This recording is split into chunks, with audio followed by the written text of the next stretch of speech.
Propiciar la transformación social en ámbitos como el educativo, cultural, político y económico es el principal objetivo de la empresa cordobesa CIC-Bata.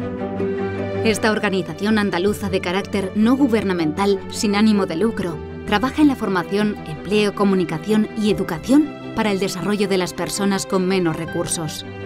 La cordobesa CIC-Bata viaja hasta los países menos desarrollados, como Etiopía o Mozambique, para ofrecer talleres de formación donde cualificar a la gente y aportar nuevos recursos educacionales.